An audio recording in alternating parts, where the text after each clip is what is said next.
आप देख रहे हैं अल्फा डिफेंस हिंदी में आपका स्वागत है। आज के इस वीडियो में हम लोग बात करने वाले हैं नाइजीरिया के बारे में और समझने की कोशिश करेंगे कि कैसे भारत और नाइजीरिया आने वाले समय में $1 बिलियन तक की डिफेंस डील्स कर सकते हैं।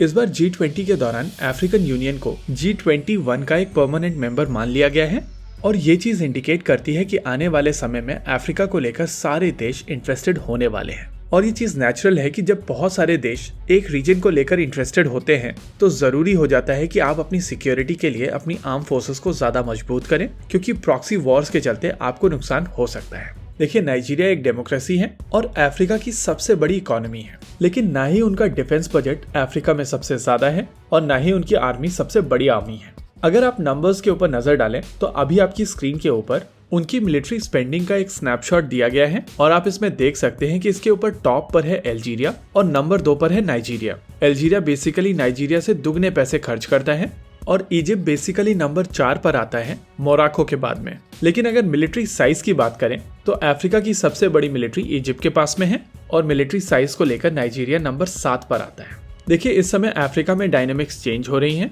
और आने वाले समय में अफ्रीका गर्म होने वाला है। पीएमसी वैगनर के थ्रू रशिया अपना इन्फ्लुएंस इस इलाके में बढ़ा रहा है और ये चीज हम सब जानते हैं कि जब प्रॉक्सी वॉर्स होती हैं तो जिन देशों के पास में स्ट्रांग मिलिट्री होती है वही सस्टेन कर पाते हैं, नहीं तो अलग अलग फ्रैक्शंस के चलते ये देश क्रम्बल कर जाते हैं।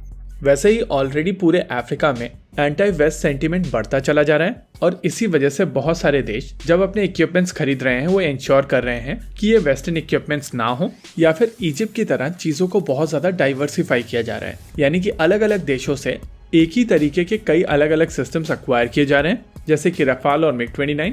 नाइजीरियन प्रेसिडेंट के रिप्रेजेंटेटिव जब G20 के दौरान मीडिया से बात कर रहे थे तो उनकी तरफ से 3 महत्वपूर्ण चीजें बताई गई थी। पहला, भारत की तरफ से लाइट कॉम्बैट एयरक्राफ्ट LCA तेजस नाइजीरिया को ऑफर किया गया है। जी हाँ, ये चीज हम सब जानते हैं कि Nigeria already 3 JF-17 thunder operate कर रही है और भारत की तरफ से LCA तेजस भी ऑफर किया गया है। इसके अलावा उनकी तरफ से जो दूसरी चीज कही गई थी वो ड्रोन्स को लेकर थी। नाइजीरिया भारत की मदद से आर्म ड्रोन्स और सर्वेलेंस ड्रोन दोनों तरीके के ड्रोन्स अक्वायर करना चाहती है।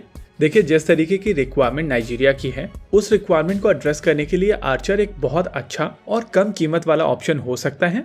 इसके अलावा नाइजीरियन प्रेसिडेंट के स्पोक्स पर्सन की तरफ से जो तीसरी इंपॉर्टेंट चीज कही गई थी वो आर्मर्ड व्हीकल को लेकर थी, यानी कि नाइजीरिया टाटा कैस्ट्रल और इम्प्रूव्ड BMP-2 जैसे व्हीकल्स में इंटरेस्टेड है। इसके अलावा यहाँ पर यह भी जानना जरूरी है कि नाइजीरिया को बेसिकली भारत की तरफ से $13 बिलियन का इन्वेस्टमेंट मिलने वाला है और ये इन्वेस्टमेंट आने वाला है स्टील, टेलीकम्युनिकेशंस और पेट्रोकेमिकल्स में। देखिए, इस समय नाइजीरिया का इंटरनल गोल है कि वो अपने 40% वेपन्स खुद बनाएं और इसके लिए को डेवलपमेंट और को प्रोडक्शन वाले ऑप्शंस वो एक्सप्लोर करना चाहते हैं। लेकिन यहाँ पर यह भी समझना जरूरी है कि इस पॉइंट ऑफ टाइम पर कोई डील नहीं हुई है और डिफेंस में ये $1 बिलियन का जो नंबर निकल कर आया है वो नाइजीरियन प्रेसिडेंट के स्पोक्स पर्सन की तरफ से दिया गया है और जब वो G20 के दौरान मीडिया से बात कर रहे थे तो उन्होंने इस चीज को बार बार रीआइट्रेट किया था। फिलहाल के लिए यहाँ पर कहा जा सकता है कि इस समय भारत और नाइजीरिया के बीच में बहुत बड़ा पोटेंशियल है और दोनों देशों की तरफ से इस पोटेंशियल को टैप करने की कोशिश की जा रही है।